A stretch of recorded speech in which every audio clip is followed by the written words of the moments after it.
Hey guys, it's another edition of Galaxy Brain. I am ggDoA, and with me today is Cloud9's own Khroen. How's it going, man? Happy to have you on the show. Hey, it's going pretty well. Happy to be here. Thank you for inviting me on. How are you doing?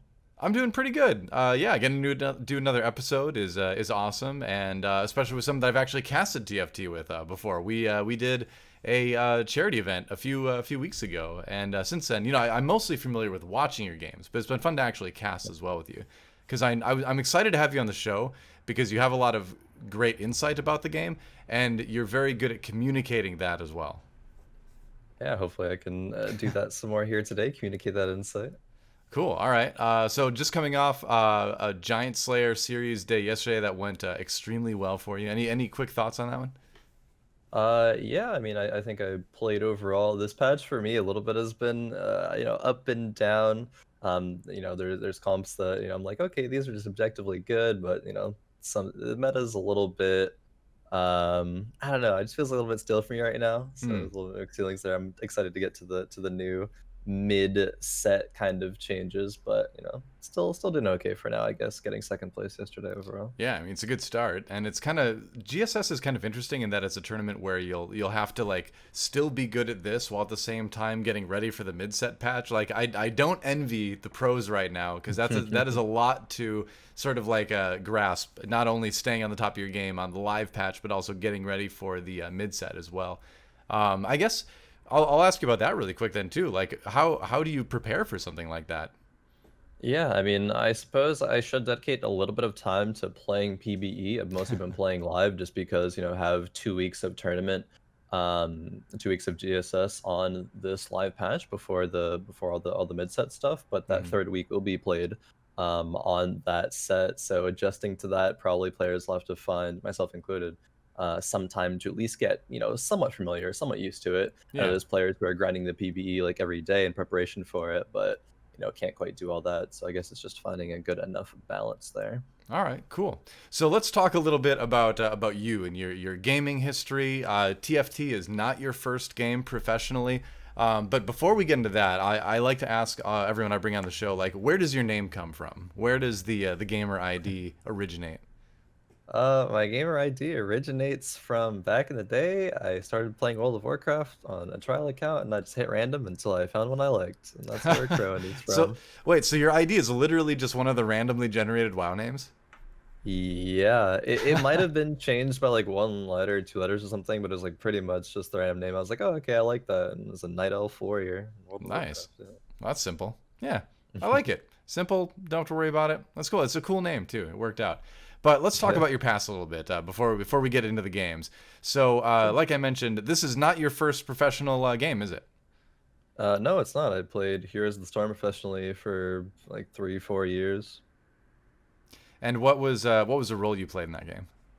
I played mostly ranged carry.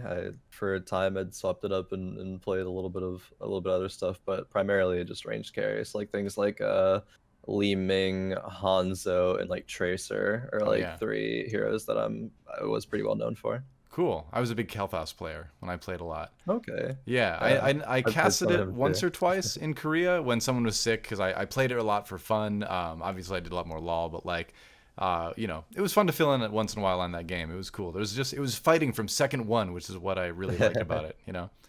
Yeah, definitely. There was no stop to the action. It wasn't, farm up for 20 minutes. It was just, no, you're starting to rotate, starting to fight, you're going Yep. right from second one. So So it what was was it it was like enjoyable in that way. then? Oh, sorry. Go ahead. I was just gonna say it was enjoyable in that way. Oh, Yeah. okay. So what was it like then making the transition from a fully fledged like MOBA to TFT then? How did that Yeah, come about? it is so different. I mean, after HGC Pro Scene for Heroes of the Storm got canceled and everything, I was like, Hmm. man, what do I want to do?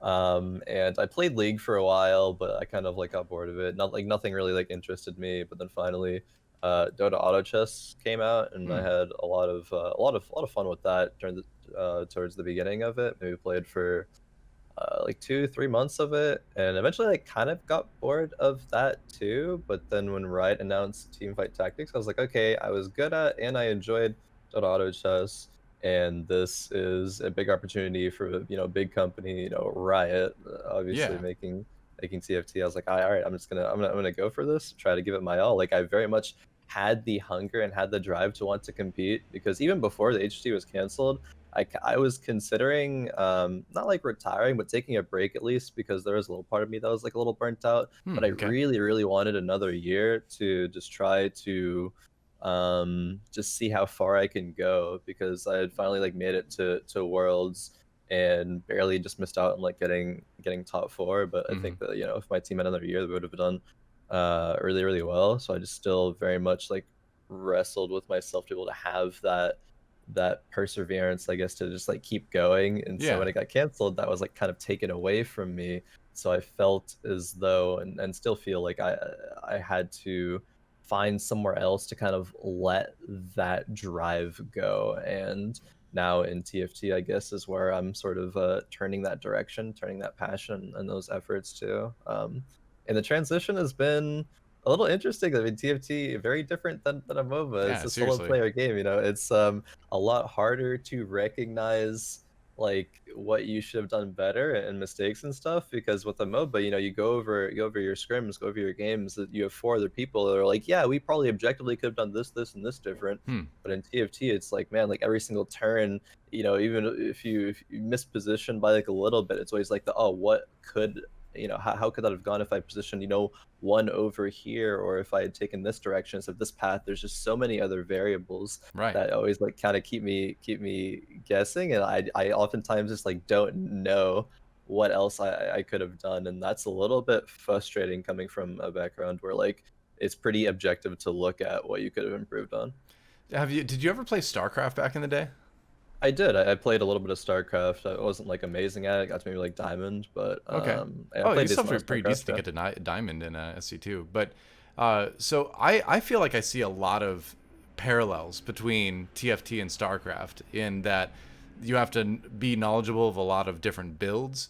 Hmm. There's a lot of different points in the game where a lot of little tiny things, like you mentioned, being one hex to the left or one hex to the right, can have a chain effect that affects an entire round. Sometimes. Yeah. So do you get any of those parallels as well? Oh, definitely. I can definitely see parallels there. I would agree. There's a lot of small decision making things that you can make, and sometimes like you don't know, like, oh yeah, how would that have gone? And it's not quite clear. Hmm. And there's just a lot of different ways to approach. I guess there's like like builds where you're like rushing, right? It's maybe parallel to like Yeah. hyper roll builds or There's something. You all can even ins. Yeah. yeah all ins. You can even draw that parallel. Just um, yeah, no, definitely, and the fact that it's a solo game, I think there's a lot of differences there. Like that's kind of like my like big, I don't know, just like main difference that I at the beginning definitely like struggled with the fact that yeah, I don't have like four other teammates. I have to just like keep this grind going, like motivate myself, Yeah, it's on you and now. like Yeah. yeah, everything is just on me. Even just like there's not scrims, I just like queue up and stream some games as opposed to like yeah, I have 6 hours of scrim blocks throughout the day that I'm like not streaming or completely just like for the improvement, like for tournaments. But Hmm. yeah, Well, it's that's so different. it's kind of like a double-edged sword, right? Where I've always preferred single player games like this because it's a lot easier for me to lose and know it was my fault than Yeah. lose and feel like it was something outside of my control because like a teammate botched something, which a lot of people are Mhm. the opposite. They're like, oh man, like it's so much better to just be like, oh well, I played well and that guy screwed it up.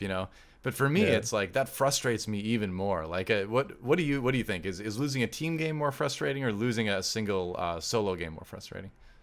More frustrating. I feel as though I was very used to working with a team and I was good at working with a team, so it feels, I suppose, a little bit more frustrating to lose as a solo player, but only lose when I don't know how to improve. Because I Right. think when I lost as a team, I knew what steps to take and I knew how to improve. I actually like it's like a random like quick reference to an Yeah. anime that Sure. I'm sure a lot of people are familiar with Haikyuu. It's a volleyball anime, I've heard of it. and yeah, and I learned.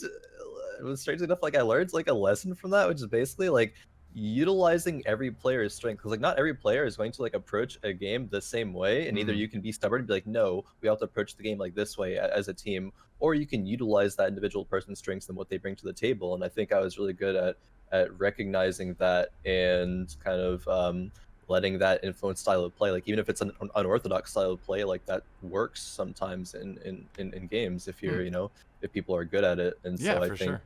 yeah, when it comes to teamfight tactics, like there's not really that way to interact with a team and draw everybody's strengths out that I can do here. So it's just I have to learn a kind of new set of skills, I suppose. And yeah, I guess that's really what boils down to making the transition, what makes the transition kind of difficult, I guess. Like it's still fun, it's still challenging, but it's just not what I'm used to. All right, neat. So we should be in the game. Ooh, reroll that Zaya cloak. Oh man. Yeah, so that's what you want to go for, huh? Zaya cloak with the reroll. Yeah, seeing trade sector and seeing Zaya cloak, I really like that. Yeah. All right. Well, usually nobody goes for the cloak, so it seems like it's pretty uncontested.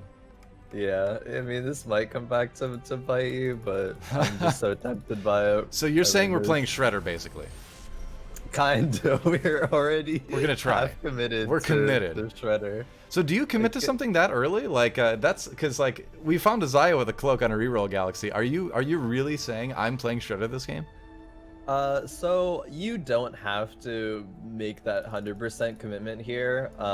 You could still pivot out of it depending on what else that you find, if you have other direction, but I think it's often going to be a solid direction, and as long as you're not being contested by somebody else, you can usually follow through with it. Okay. I mean, we do have a tier here, so we could go like Ziggs or something too. Yeah, well, we'll see what we get in the shop. Let's see. So 2 gold. What do you usually prioritize out of something like this? Do you prioritize tanks? Would you pick up the Star Guardians? Like, what would you pick up here before the reroll? Before the reroll, I'd pick up Caitlyn Malphite. Okay. Because yeah, those are both units there that will. I'd actually put in the Caitlyn, I suppose, over the Malphite. Oh, okay. Yeah, because if we don't get gold here, then we'll sell the Malphite for the Fiora just because it's a Shredder unit. Ah, I see. All right, that makes a lot of sense. So you're generally looking for, right now, seeing if you can pick enough Shredder units up, but also as far as the items go, trying to stay open. Would you sell these right away? Yeah, I'd sell the Leona for the Fiora. Okay. Oh, I am terrible at this. So one thing about this show is that I'm going to be constantly making mistakes. And but it's not about the gameplay. It's about your thought process and talking about that. So here we have a situation where we need 2 out of 3 here. Yeah, do you want any of this? Put the Malphite in for now. Yeah, I'd buy the Blitz, Grave Zoe, then reroll. Okay. And so we have another Zaya here. Yeah, some Zayas. Zaya too. Help the Zoe, Graves, and the Blitz, I guess, for the Fiora. Right. Yeah, okay. we have Zaya too. We have a glove here, which is really good. So yeah, just these rolls. I think about I'd sell that and buy a TF Zoe. Yeah. It doesn't really matter. Would you pick up the Kha'Zix too? So that's interesting because if we play the Kha'Zix, we might like win some rounds, and we're not gonna get first pick on Carousel. Yeah. So maybe I almost don't want to. Yeah, and we could also maybe sell for 10 gold as well. They could just sell like Kha'Zix, Malphite, Fiora. I would like reroll though, for sure, to see how we hit. Yeah, alright. Okay, don't actually hit anything here. Yeah. So we could sell this to get up to 5 gold then, or to get up to 10 gold rather. Because we don't really mind losing right now, because we're looking, I would imagine you'd want to find the last Whisper in this case. Oh, yeah. Maybe this person's better too, actually. We see the Fiora. Oh, yeah. Yeah, and the Zayas, they have a couple of them. And they have Sword. Yeah, so let's get their items here and see that they have, they have good Shredder items. We have okay Shredder items. Yeah, I'd actually buy the TF Ziggs, like all the 1 cost right now. Okay. Because there is the option, I suppose, too, where we could go like Brawler or something too, Brawler Void. Yeah, we have 4 Kha'Zixes already. We could pivot. Just depends. Like, I'd scout the lobby after to see, because like it depends on what direction we're going. So there's a Fiora too. Would you pick up the Malphite too as well? Yeah, I'd pick up Malphite too and roll. All right, and this is Graves, so nothing really much here, I suppose, huh? Yeah, not really. Yeah, I would scout the lobby here. Yeah. All right, so let's see. So we got a little bit of Star Guardians going on. The Luden's early. That's kind of a surprising thing there. This person thinking about going Kale maybe later? I'd say so, probably. Yeah. All right. So pretty standard reroll stuff, or a little bit of sorcerers, a little bit of Zaya, but I didn't see a whole lot of people super prepared for Shredder. Yeah, I mean, I think there was more people maybe looking Shredder than... I mean, this person might still look Shredder. They have a couple Kazakhs, a couple Kaises on the bench there. Right. But I'd almost be tempted to go for Void here instead of the Zaya. I'm almost thinking that. Item for that as well. Yeah. Yeah. All right. There's another Kazakhs as well. Yeah. So you've hit 6 so far. And we've got the Malphite too. So yeah, I'd probably just put in those Void units. Okay. Yeah, put in the Malphite, put in the Kazakhs. Do something like this, and then of course probably backline things a bit more. Yeah, I think backlining is pretty solid because it protects against infiltrators and it protects just against units like splitting for damage. But would you sell some of this to go up to 10? Yeah, if we win, I would sell the Ziggs, Zaya, and Kayla, and if we lose, I suppose I'd sell one TF. Okay, because you need the TF for the Brawler Void too, I suppose. So. Yeah. Yeah. I don't think it's imperative to get it to tier 3, but it's nice if you have the opportunity to. It certainly doesn't hurt. This guy's already got a Seraphs on his TF. Looks like he might be thinking Ziggs, but definitely sell the 10. Yeah. All right. Sometimes I'll like you'll tell me this, and then I'll be like thinking about other things and totally forget. But I am second pick here, so what am I prioritizing here? If we're thinking Void now. Yeah, I would prioritize a sword or a bow. Sword got taken, 3-cost bow looks pretty nice. Yeah. All right. It'll help us make econ, and it's a very good item because RFC is really prioritized for that Cossack. Right. It seems like RFC, Ionic Spark, not Ionic Spark, Infinity Edge, and GA are kind of the go-to items for Kazakhs right now. But I feel like I've seen people start to prioritize Vel'Koz a little bit more in Void lately. What do you think about that? Yeah, I think both routes are good to prioritize. I think you prioritize Vel'Koz if you like don't have that many Kazakhs, and you might not be finding overall that many. Okay. Yeah. We found a Kaisa at least. Play the Kaisa over the Zaya. Yeah, I think so. Probably. Yeah. You can sell this buff and give us. Yep. For 20 gold. Right. And just put the bow onto the onto the Kazakhs for now. Just give it a little bit of extra power. I dropped the tier on the. Yeah, that's also Kaisa as well. So also correct, I think. So as far as this goes, you know, this is a pretty normal early game. There's not a whole lot to kind of digest as far as like, yeah, quitting makes sense. Or not quitting, but pivoting from Shredder to something else makes sense. And so, how much would you weigh the items that you find versus the champions that you find in the early game? Like, which do you find more often takes priority?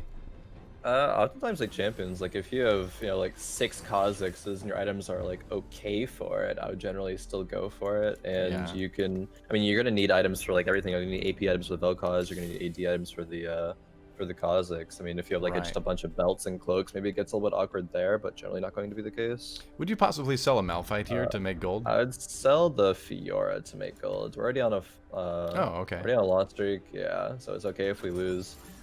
You can just do something like that. Yeah. Yeah. All right. Because it's the loss streak is fine. Going to Krugs, and let's see. Yeah, I suppose that's about it. So right now we're gonna try to kind of organically hit the Kazakhs 3. Like you wouldn't hyper roll this, would you? No, I wouldn't hyper roll this. It's trade sector. I think you can keep your HP high while still hitting. All right. Maybe I would scout again. Like if there's randomly now like 2 players contesting us, maybe I would change what I'm doing here. Sure. Do you think it's ever worth hyper rolling if you see other people contesting you and you're like, all right, I need to get this first before they do? Yeah, if they're not too far along on hitting their Kazakhs and they're also like not rolling, then I think hyper rolling can still be good there in that scenario. Okay. Solid roll. Blitzcrank as well. All right, so we can do this. And let's see, reroll. Let's see, another blitz, I guess. Yeah. All right, I'll do a little bit of scouting here too. So this guy, okay, so this guy's definitely looking at going either mech or void. Yeah, see the Rumble on the bench there, so I would Yeah. assume it's mech, but maybe it's just a little debate there. Possibly. Star Guardians. Looks like just a little bit of Ziggs action there. Let's see, another probable Void player. Yeah, looks like it. Yeah, so we've got at least, you know, maybe 2 other people that are thinking about it. Sell the Karma for econ. Yeah. All right. Well, yeah, I mean, we have, we're pretty far along as well. We have 6 Kha'Zixes and 5 Malphites, so yeah, I'll just slow roll it here. Okay. Would you buy this Hit the Malphite? Malphite. It would bring us- Yeah, I'd buy the Malphite. If Okay. I have to, like, maybe there's an argument for selling 1 Blitzcrank. Yeah, move the TF back a little bit, I suppose. Right. Let's see, I And yeah, can make kinda- the RFC Kha'Zix. Right. I was seeing more people kind of building over here, and when I was talking with Gunmay the other day, one of the things that he was saying is that you really need to prioritize scouting and moving your infiltrators. Oh yeah, that's very important. It's like Yeah. keeping track of who you're gonna face, and then Oh man, I got wrecked. moving your infiltrators. Yeah, that person hit tier 3 Kaelin, tier 3 Fiora. Yeah. All right. Let's see. Yeah, I'd rather maybe sell a Blitzcrank here. Only getting Blitz 2s. Sure, it doesn't hurt. So this, when we hit 5 now, we can put in the Blitzcrank. How quick do you usually go to 6 when you're doing something like slow rolling this? Basically, as soon as you hit Kha'Zix, as soon as you hit Kha'Zix 3, I would. Okay. I don't really prioritize Malphite 3 that much. I All buy right. the Vi, and then the 1 cost, and then hit the reroll. Yeah. All right. Let's see. Nothing there. Our level 5 shops are Aurelios. No kidding. Well, at least we've got a Blitz 2 now. So roll 1 more. All right. Yeah. And then I can I sell could- these. Yeah, I'd roll 1 more as well. It's okay to sell the Vi. Yeah. Wait, Oh, it's what okay to was sell the that? Vi, you think? It would be, because we're not playing it for a while. Yeah. All right. So how about these items here? We have a chance to make a QSS. That I feel like that might be worth it for Kaisa, just because we're going to transfer it to the Vel'Koz later. So yeah, there's an argument for that, or for making that into an IE right now. But we can just look for the okay. GA and look for whatever item later. We're already strong enough to be winning some rounds too right now, which is good. Yeah. So GA is maybe going to we be could the agree to priority, that. though, right? Yeah. Okay. Yeah, I would say so a little bit. So what would be, as I kind of roll down here a little bit, let's see. All right, so we're not finding a whole lot as far as Kha'Zixes go. Nope. There's But that. that's okay. Still got a lot more rounds to go. Yeah. Is But, there? Yeah, I would say it's fine to slam the QSS onto Okay. the Kaisa. I should be doing more scouting, of course, but we're chatting and all that. So, at this point in the game, like when you're scouting, we'll get prepared for the scouting next round. Like, what are you really looking for? Do you check the items on the bench quite a bit, or do you look more at the champions?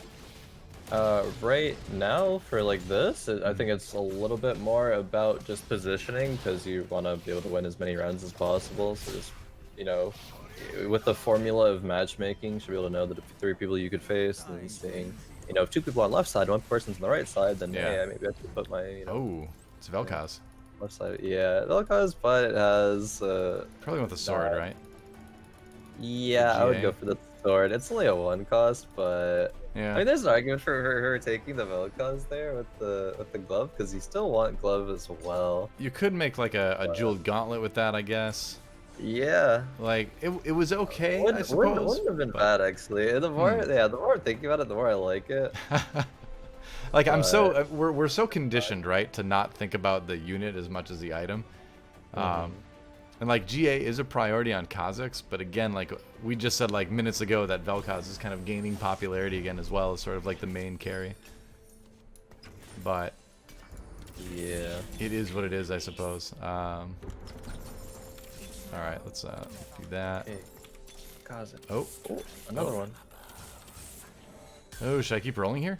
We're 1 away. Nah, I would stop. We don't need to. I think we're still fine HP right now. We're 2 away I from a TF3 as well. Yeah. Might So- go to that one. Should I put Yeah, this put the on? sword onto the Kha'Zix. Yeah. Okay. I didn't do any scouting either, but you know, we're talking about the comp. It's kind of tricky to play a reroll comp and do a lot of scouting as well. What would you Yeah. say are like the crucial rounds in your opinion to make sure you're doing some scouting? I mean, every round, but specifically rounds where players will like level up and be stronger. So like 3-2, 3-5, like 4-3 rounds like that, especially, or Sure. you know, are good intervals for players to level up and stuff. All right. So let's see. Let's buy that. Let's just roll a little bit here. TF. Hey, Kha'Zix 3. All right, there's the Kha'Zix. Nice. And then seeing if we can find the TF, but not finding it yet. We'll probably get it organically anyway, but let's do a bit of scouting here. So it seems like things are still generally oriented towards the left side, although there's definitely an argument to put things in the middle as well. Is it about time to start frontlining things too? I don't think so, no. Okay. But, yeah, I think when I put the Kai'Sa, like, where that is, and the Kha'Zix still a little bit more towards the left, because even if things are on the right side, Kha'Zix has RFC to be able to deal with that. Yeah, that makes sense.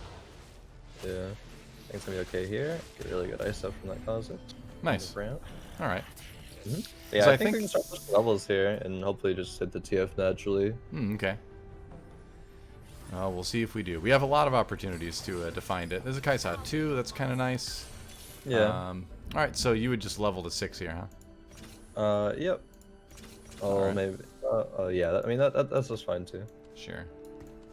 So do something like this, maybe. Yeah. Is there a world where you pick up like Blitzcranks? Like Blitzcrank 3 isn't usually something that you see in like Void. It's usually not worth it because you kind of need to level and get to those 4 costs, right? It is a trade sector. I don't think we're that strong. Maybe if we're a little bit stronger, a little bit healthier, we could justify doing that. Sure. Sub 50. Oh, all right. Well, this is good. We got the GA. Yeah. And the TF3. Nice. Yeah. All right. All right, nice. Yeah, GA. We even could make a demo spot and Yeah. play a demo for that Vel'Koz, and I think that's the route that's gonna be good to go for. It might not be bad. So you put a demo spat on probably just Kai'Sa for now, right? Yeah. Yeah. All right. We'll just do that. Pretty sure demo spot the guys. I think you don't need to run the 4th brawler for a while. Yeah. Yeah, I would push levels here instead of rolling. Oh, you think so? Oh, okay. All right. Yeah, push level to 7. I will. I'll do that next time for sure. Would you ever build a QSS on the Kai'Sa? I suppose probably not because it's going to go on the Vel'Koz eventually. You mean Frozen Heart? Oh, Frozen Heart. Yeah, that's what I meant. Yep. Yeah. No. So I think that tier wants to be a Seraphs or a Shojin for the Vel'Koz. I think it's very, very important to have Seraphs in the Vel'Koz, actually. Oh, okay. Yeah, that makes sense. Having that mana is usually a big deal. Mm-hmm. This is some scouting. In a moment, anyway. Just getting a free reroll. All right. Let's do some scouting. Let's see. Would you? What level would you be looking at pushing 7? Just whenever you can do it while still maintaining 50 gold, I think. Okay. Wow. So it's actually playing Star Force Orc. Guardian. That is amazing. Yeah. Although on reroll, and this guy already has Void. Yikes. Yep. Already has all of that. Yeah. All right. So we're a little bit. Oh, okay. We're maybe a little bit on the weak side compared to the rest of the lobby.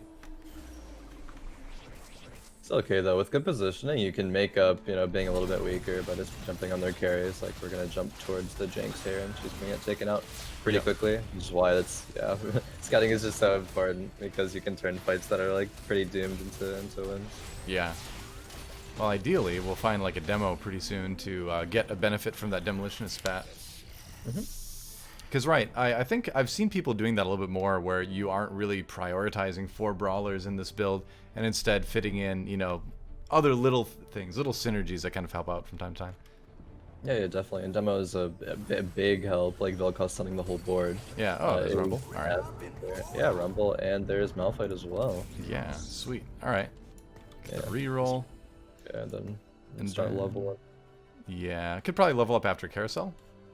Yeah. Alright, I feel like I kind of want to go over here. Yeah, I would have the Kai'Sa though, like towards the middle, because if Kai'Sa jumps to the far corner, like she's not gonna hit everything, but if she jumps there, she can both hit things that are in the corner and a little bit to the right as well. Alright, that makes sense. Yeah. And it's important to have right Blitzcrank on the opposite side as the Kha'Zix, so you kind of help with the isolation. Like for instance, we're gonna pull the Fiora out of this. The Fiora, and then the Kaelin. Well, he's not completely isolated here because the Jarvan. Right. Still, that's eventually would have been. This person's very, very strong. Yeah, seriously. Pretty solid items on the Xayah for sure. Yeah, Perfect Denim Zaya, and they like tier 3 Zaya, Fiora, Caitlyn, Jarvan. I mean, that's trade sectors. Right. Reroll. So obviously this game is going a little bit rough, and you know, it just there's a. Should I just go for the GP? No, I don't think so. I'd actually prioritize tier here. I think tier is gonna be important. Okay. For the best demo spot. 5 gold as well, which is pretty nice. Yep. Yeah. So yeah, I put bubble here and start rolling a little bit, probably to stabilize and maybe roll down to I don't know, 30 gold or so to try to find the Cho and the Vel'Koz. Because we're still like kind of strong. Obviously not as strong as that Shredder player because that guy was insane. But... Yeah. But we're doing okay. So yeah. That's one of the kind of the crux of what a lot of players struggle with is knowing when to roll down, when to focus on leveling. And so what's sort of like your basic like litmus test in terms of like I need to be rolling down now, I need to be, let's see, I'm gonna roll, there we go, this is Vel'Koz. Let's see if we can find a Cho'Gath. Vel'Koz 2. I'm just gonna roll down to like 30th. What is going on? There's a Cho'Gath. Alright. Oh, so, nice. Yeah, we can make the swap right now. Yeah, let's see. And this Vel'Koz goes in for the here. Kaisa. And then Yeah, I would say the other... What's that? Oh, yeah. Yeah. Oh, yeah, actually, this is fun. This is fun. Yeah. Wait, do we don't have Infiltrator? We really want Infiltrator? Oh, that's true, we don't. Yeah. Is there a world where you'd buy the larger area thing, or am I over prioritizing? I don't think so. I don't think we're ever gonna get to having GP with items. Or when we do, it'll be later on, and hopefully we can find it again. Exactly. But, wait, sorry, what was your question again? I completely forgot. Well, I was asking about the the larger area, but I can see a reason to not do that. Yeah. Before that. Before that. Oh yeah. So what do you use? Oh, there's the Fizz. Would you put the Fizz in over? What'd you put the Fizz in over? I'd put it over Malphite right now. Okay. For Infiltrator. Yeah. Sure. All right. So the question was, how do you decide it's time to roll down? Okay. So yeah, it's just about like scouting, and it's a lot of just like the feel part of it, and like feeling, am I gonna be strong enough to actually like win some of these rounds, or at least lose them not that bad? Because it's okay to lose some rounds if you know you're gonna kill most of the units there and not take a lot of damage. True. That's perfectly okay. So it's just a lot of a feel thing, and sometimes it can be okay to over prioritize, rolling down or like playing aggressively because it plays for a top 4. Like if you want to play for a first, you have to be like a little bit more greedy there. Okay. Some players are really good at doing that and playing greedy and being justified in doing so. But right. I think if you're not sure, like lean towards the safer side, I suppose. So when are you thinking about going to level 8 at this point? So level 8 doesn't do too much for us because it would be just putting in a Malphite or a Vi. Yeah. But the real power spike, I guess, is going to be going to 9 to fit in the 4 brawlers while we're 9 with the Demolitionist and Infiltrator. Right. And we kind of need all of those synergies now. But the demo spat, yeah, really changes things up here because usually you only need level 8. Mm-hmm. Oh wow. So that is just a belt.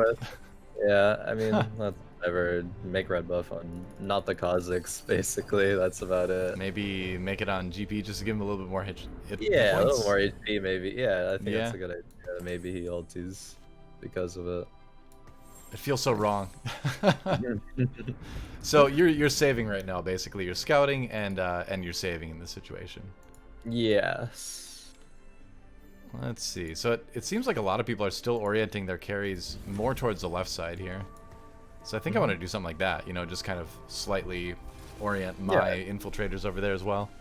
I think this is good. Actually, thinking about it more, I actually would roll down until I hit like Fizz 2 and Cho'Gath 2. Sure.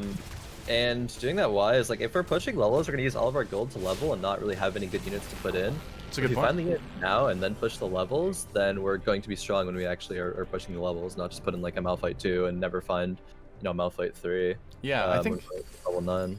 I think that can be a deceptive thing sometimes where and I'll try not to miss things as I'm rolling down, but let's see. Not finding a whole lot. There's a Malphite 3. We'll take that. Yeah. So I would even consider pushing levels now because we have Vi 2, Malphite 3. We don't have the Fizz or the Cho, but those are gonna be way easier to find at levels 8 and 9. So you wouldn't actually take 8 right now though, because then we'd have 0 gold, right? Yeah, no. Yeah. I think we're still really strong right now. Um, Depending on matchups and positioning everything. Mm-hmm. Yeah, I mean, I think this should go pretty well. So here's the other Void player, and he's arguably got a better Vel'Koz since he's got Morellos, but I don't know. I mean, Demospat is really strong too. Yeah, Demolitionist very, very strong. Not strong enough, I guess. Yeah, the Kazakhs didn't have great targeting there. Yeah. So it took a bit of a hit there. Oh well. So maybe we're looking at like after the carousel, we could roll down. Although we're down at 32 HP. Like, do we have the luxury of waiting at this point? 40 gold to level. I would probably level here. Okay. Yeah, and put in the Malphite. I mean, it's gonna be a huge body. But Yeah. I would just save gold to go 9 and put the Vi in at this point. Do something like this maybe, or I would say actually no, move things over here. Mm-hmm. Just because Yeah, I people mean, start to orient a little bit. Yeah, I mean, I haven't been keeping track of, the 3 people we can face, but... Yeah, me neither at all. It's not super feasible in this show, I think, to do something like that. Not quite as really, easily. but at least to demonstrate or to get across the concept of like, hey, if you're doing this, like, that's what you should be doing in this scenario. Yeah. And that'll yield, highest results, that'll yield highest effectiveness. Exactly. So are we pushing level 9 here to put the Vi 2 in? Yep. That would be our strongest kind of buff at this point. All right, items. Got a lot of good ones here. Trap Claw. Yeah, I'd look at IE for that Kazakhs. I Yeah. think that's kind of perfectly what we want. It might get taken. Probably. And at that point, yeah. Ooh, okay. Consider either Hodge, Last Whisper, or Thieves' Gloves would be my I would pick say here. probably Thieves' Gloves for the... No, I think Hodge in this case. I don't know. Mhm. I don't know. Nothing was a really stellar choice, but at least I feel like the Hand of Justice will work well on the Kazakhs. Yeah, I think it will too. It's either yeah, we don't actually need Last Whisper really at all. That's actually very bad. And I shouldn't have said that because we have Void. So it's either. Oh, that's a good Hodge point. or Yeah. Those, yeah. No, I've done that too, like without even thinking about it, where I'll build a Last Whisper on the Yeah. Kazakhs, and I'll be like, sweet, this item's so good, and I'm like, wait a second. I'm so stuck thinking, oh, Last Whisper is just like good value because it's just a highly prioritized item for so long. But no, it's actually pretty bad here. But yeah, Thieves' Gloves for free, get like a Cho too, I think would also have been good as well. And either we get a good item from the Cane or from a future carousel. That makes sense. There's maybe, we're able to prioritize an item for the GP. Because once we go 9, that's going to be a thing we're going to be pushing for GP too. Oh wow, this guy's got all the upgrades. Man. Yeah. Okay, well, we'll see how this goes. I'm actually going to get my ult off, which is shocking to me. But still going to definitely lose a round. Well, it's closer than I thought it would be. A little bit close there. Yeah. I think having the Guardian Angel on the GP is pretty big. Definitely. Okay, there's a Cho. That's good. All right. Can level up after the Keen around. Yeah. Okay. Yeah. So all these times, just be scouting and then repositioning accordingly. Right. So this would be a time where I think I probably would want to swap this now. Yeah, we haven't faced the Shredder player in a while. Right. I think I'll move up the gangplank a little bit so he maybe gets another auto or two and casts a little bit more. They can kind of walk. Swap the Malphite and the Cho here, because if Cho walks up, he's going to be getting hit and not like really ever get his ulti off. Could be, yeah. Get focused here. And okay, he does get his ulti off there, but sometimes it's tricky. Like it's. Yeah, definitely. Yeah. Oh no, I want to run away. All right, we're not going to die here. Not gonna die at least. There's a world, yeah. There's a world where Vel'Koz could carry this. Oh no, he didn't hit the Zaya at all. So close. Yeah, that's the thing is like Void's been fun to play, but I'm actually really looking forward to the mid-set patch where like I don't have to worry about Vel'Koz upsetting me with his terrible ults again. You know? Yeah. Definitely. Sometimes he throws there. Trap Claw. Okay. It could be nice on like a GP or a Cho maybe. Yeah, probably just put it on the Cho. I think it's a lot more likely we get Cho 2 than GP 2 right now. True. All right. And then level 9 after Kane, basically. Because then we'll have like a little bit of gold left over, but, it'll be good enough. Yeah, not too much. Look at the Brawler buff. Our Brawlers be very tanky. Yeah. Protect the Vel'Koz. 35% chance at 4 costs as well, so we'll have a... Oh, well, there's our Cho 2 right there. Or should we save that for the GP? Or GP, yeah. I guess it Yeah. depends on what we hit. All right. Well, it's so we won't use the items. We'll level first. Oh, I guess we use it on the GP. All right. I should have waited to use the reroll until I hit level 9. That was a mistake. But that's okay. And Just throw the Vi in. yeah. And, How would you position all this? so I would put the Malphite one to the left of Cho'Gath. Okay. I'd put the Blitzcrank one in front of TF and Vel'Koz. Okay. The TF to the left of Vel'Koz. The Vi back here, just make sure he doesn't get pulled. Oh, I've got QSS. What am I worried about? So Yeah, you never can't mind. get pulled. Yeah. I'm paranoid of Blitzcrank. Yeah. All right. Let's see if we win this. Maybe. Oh, I didn't put the trap on anyone. There. Whatever. Sure. I think we're dead. Are we? Maybe. No, we might. Well, healing. GA? No. Oh. Okay. Wow. Nice. Yeah. All right. Well, I put the trap claw on Alpha. That's fine. That's fine. Oh, are we gonna top 4? We're close. Yeah. Super close. Wow. It'd be quite the comeback. And so we'll roll. See if we can find another GP maybe. Or Fizz. Or as Fizz. well. Yeah. I could just Nico the Fizz. Yeah, I'd roll one more time just to see what we hit. Yeah. Okay, well, sell the Vel'Koz and pick up the Fizz. We saved the Nico for another day. Why not? All right. So, yeah, I'm kind of comfortable with the... Well, it's got a trap claw over there, but... I'd probably put my... We put my Kha'Zix one to the left of Fizz right now. Okay. All right. Well, we'll see what happens. Okay, well, get the mech. Yeah. We will see. Now, we beat the mech guy before. Lux immediately dies. I think the demo spat is making it basically like our band-aid to this like subpar void comp that we've had for most of the game, you know? Yeah, a little bit. Yeah, we take out this guy, and this should be top 4, if not top 3 here. Nice. We did it. Okay. Top 4 at least. All right. We'll take it. You are good at TFT. Trying. I'm trying to convey like an analytical thought process while just be like, no, we should do this quickly. Like, I know. That's what I'm saying. Like this format, it's like okay for now, but I maybe. Well, we'll see. I might change it up, but this isn't the time for that topic, I suppose. So let's do a bit of scouting here as well. I would say that I probably should have moved my infiltrators over here. But I don't know. We've got. Okay if we face the Kale player, but yeah, against the Xayah player, it's a little unoptimal. Yeah. But that's a little bit of risk too. And our Kha'Zix unfortunately gets. Oh yeah, that's really bad. Yeah, this might spell the end for it. Yep, could be. Well, hey, top 4 is top 4. Maybe not. No. Oh, the Xayah's gonna get so many attacks off. Yeah. Yeah. We run to the corner and try it. I mean, we're already in the corner. I'm in the corner. I live my life in the corner of the map. I think we get third. Maybe. Third. Okay, there you go. All right, it's the top 3. We take this. That's right. That's success right there.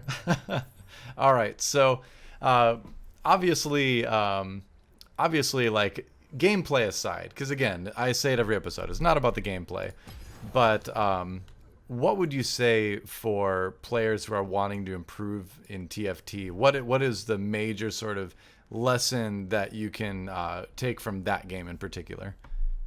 Main lesson to take from that game in particular is to be flexible in terms of directions that you can go. Like we started that game off being like, oh yeah, Xayah with Cloak. Are we just like committed to Xayah and nothing else? But I think going the Void route was good because we found so many Kha'Zixes. We had decent items for it. It was trade sector. Like all those factors combined, I think really put us in that direction. And being contested by one player isn't the end. Like if you were contested by 2 players, maybe it would have been okay to pivot or to stick Shredder or something like that. But because of all those factors, it's basically just taking all the factors of like what you should go and analyzing those and coming out being like, okay, this is a route that is good, and I'm going to go that route. Especially if you're hyper rolling. Or not hyper rolling, but just like re-rolling, you're committed to that composition. So you have to be really sure that that's the best route before you're actually committing to that. Because sometimes it is better to just play the game, leveling up normally at normal intervals and just try to push levels and stuff. Because I've even been in a situation before where I've played Void Brawler, but I've pushed levels and just found for the Vel'Koz and went for Vel'Koz carry and still top 4 of the game that way without re-rolling for Kha'Zixes at all. Yeah. All right. So yeah, I guess that would be the lesson from that game. And positioning matters a lot. That's always a big deal, Scattering. especially when you're playing infiltrators. Yeah, Yeah, of it's course. kind of one of those things. Yep. But that is a big thing, and I think it comes from having a lot of knowledge of what's good in uh, various galaxies. You know what comps are available in the meta. You know what comps your opponents are playing. It does get very complex. So obviously, like newer players have to start from a place where they don't know all the galaxies, they don't know all the compositions and all that kind of stuff. So Yeah. if that's the case, what would you say is the best approach to playing the game to kind of like learn that stuff while at the same time like getting a win here and there?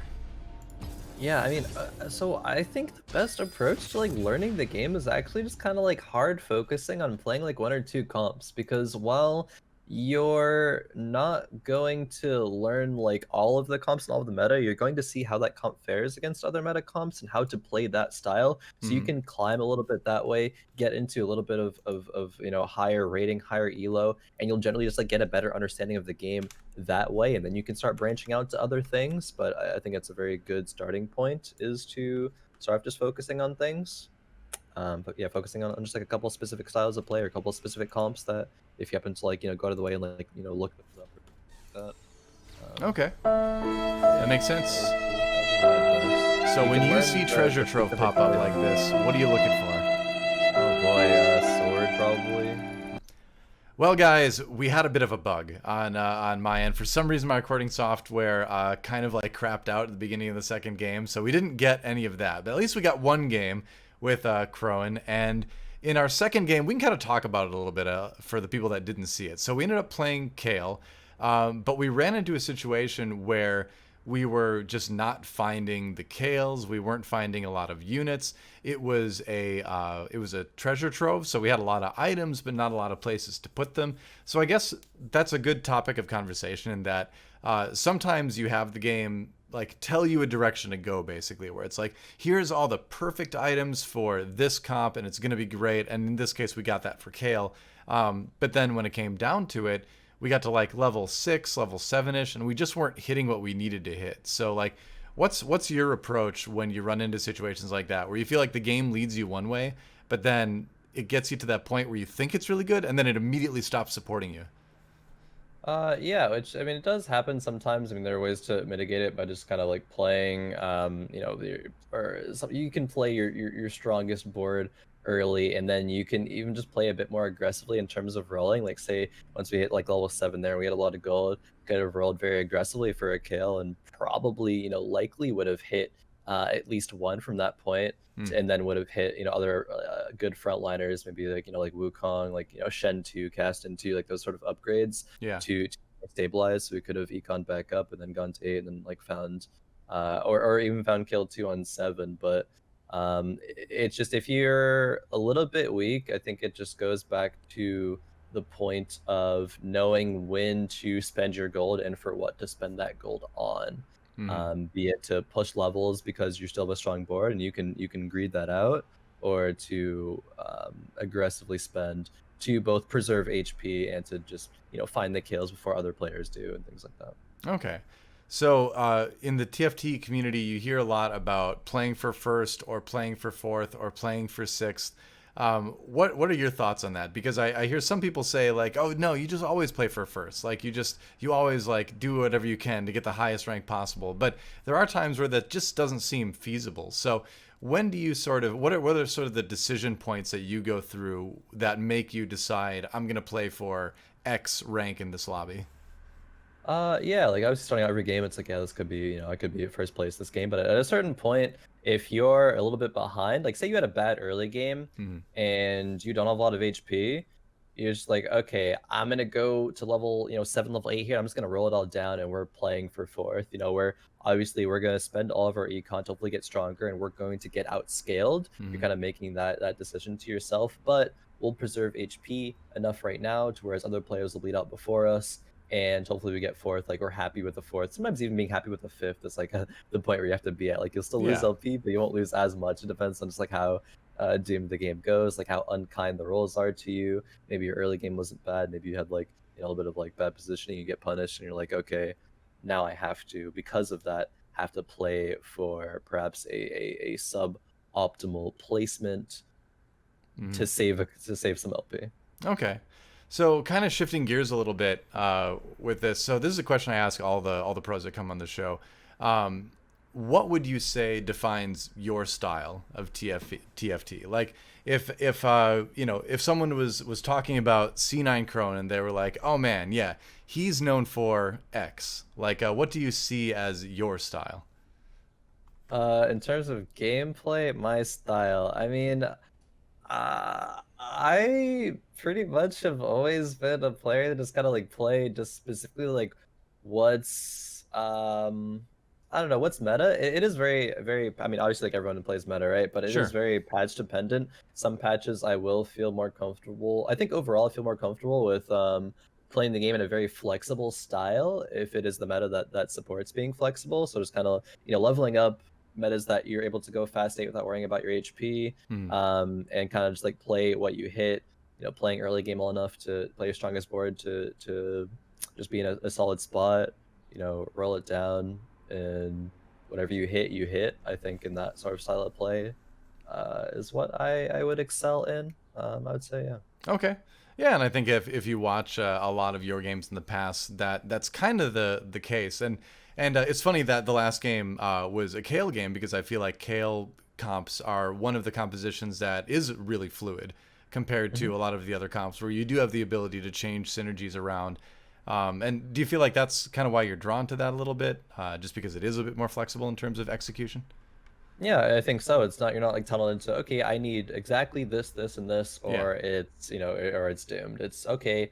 I recognize I rolled a couple Sorakas. Maybe I can go to Mystic, and Soraka's a good unit, so I don't mind playing that. It's kind of like, I mean, it's more popularly known now as like the Pult play style. Mhm. As but I mean, it's a little bit of a variation from that. Like I don't He quite do levels everything way the more same as aggressively than Pult like does. anybody Yeah, else, though. Yeah. for sure. He'll level up, go to 0 gold to play like a Soraka one or something Yeah. for Mystics, and it's like not quite that same, but it's very similar in the extent of you play what you're given, and yeah, as you said, Kale comps are good at going for that direction because you don't have to play every single unit. I remember even like a tournament game once where I played like a Jinx carry, a Kale carry, Irelia, and an MF carry because that's just what I happened to hit, Yeah. and it got my tournament game was looking like a bot for, but I ended up turning it into like a second place somehow, like that, just from playing all those carries and positioning well and playing that very fluid play style. There's something to be said for just playing like the good stuff, which is Hmm. you know, when you look at the ladder, you can definitely tell those types of players because they'll have a lot of games like that where there aren't any really traditional comps there. It is a lot of like just,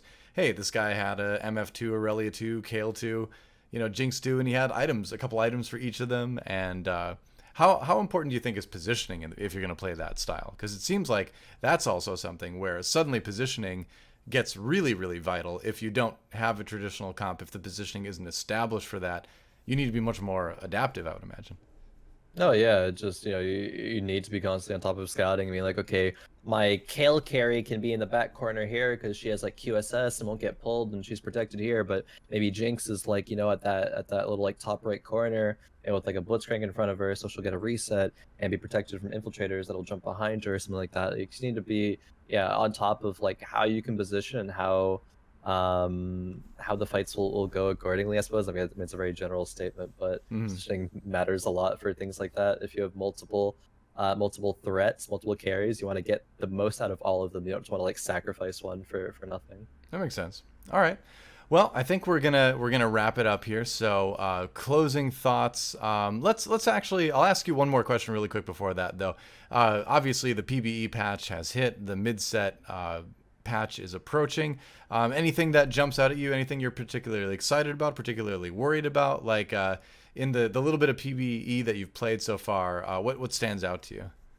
Yeah, I played one day of PBE, the launch day of it. Played for some hours there. I like Vayne a lot. I think like 3 cybernetic Vayne will be very strong. I know they've changed a lot of stuff from PBE from when I played it, so I don't know Sure. Yeah. if things There's have been been, patches. Yeah. buffed or nerfed, but I think Victor stands out as being very strong. I think Vayne stands out as being just like a solid unit. It's kind of like a meme between like me and friends. I think Bard sucks. He's a useless unit. Like there are some times where You're not Bard can entranced by the be extra valuable. XP.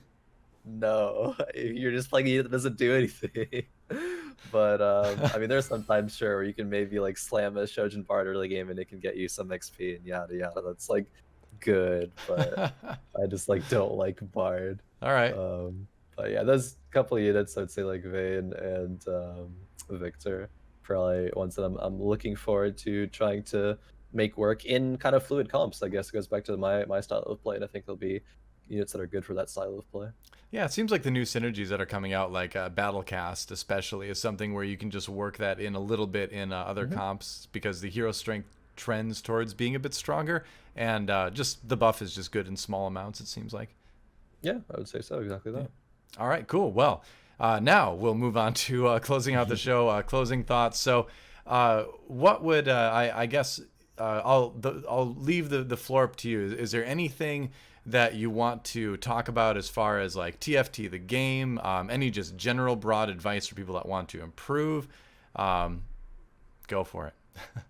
Oh boy. I think okay, I think just general advice that's really good and advice that stood out to me, improving on anything. I heard Hafu say it once actually. Hmm. Is if you're really trying to get better and you don't know what you're doing wrong, you don't know what decisions to make, go look at like a pro player or someone who's very good at the game, their VOD, right? And before they make crucial decisions, like just pause and ask yourself, what would I do in this scenario? And you can say, okay, I would have, bought, I don't know, I would have bought Kale here, went Kale, or, just whatever. And, press play and see what the player does. And so that way you don't just like watch and you're like, that player does something and you're just like, oh, okay, that makes sense. I would have done that too, because you're kind of like forcing yourself to think about it beforehand Sure. by pausing, and you can really get a better insight as to why did this player do this, because in your mind it's like, okay, I would do this because this, then that player does that, so you have to reevaluate and ask yourself, what are the merits of doing that versus what I wanted to do? Mm-hmm. Why did that work for them? Why would they choose that? And I think you can you can understand the game a lot better while doing that. I think it's a very good piece of advice. No, that's actually great advice. Because just the way the human brain works, if you just passively observe something, you're going to retain a lot less than if you make yourself part of it. So if you're making yourself ask the questions and then viewing the response and feeling the impact on your decisions earlier when you're watching that VOD, yeah, that'll definitely help you remember it a lot in the moment in your own game. So yeah, it's a great piece of advice. That's solid. Yeah. Yeah. All right, cool. Well, thank you. Big thank you to C9 Khroen for coming on the show today. Apologies again that we didn't get 2 games, but the nature of the show is we can have people back in the future. So next time you're back on the show, we can have 2 solid games and talk a bit more about that. Any quick shout outs you want to make before we close it out? Yeah, I mean, thank you for having me. It was a lot of fun. Tech issues aside, things happen. That is a-okay. But shout outs to Cloud9, our sponsors. Shout out to everyone watching. Like I really want to help people out in the TFT community, and hopefully you watch this, you get some sort of insight or just a different perspective on the game, or just helps to some degree. I want people to get better, and hopefully this helps in that direction. Cool. I'm sure it will. Yeah, there's a lot of good nuggets of information in this. So thanks again to Khroen. Thank you guys for watching. Again, if you enjoyed it, like, subscribe, do all that social media stuff that I wouldn't do if I didn't have to do it to survive. But I enjoy making the shows at least. So if you like it, stick around, tell your friends. Thanks for watching. This has been Galaxy Brain with ggDoA and Khroen. We'll catch you next time.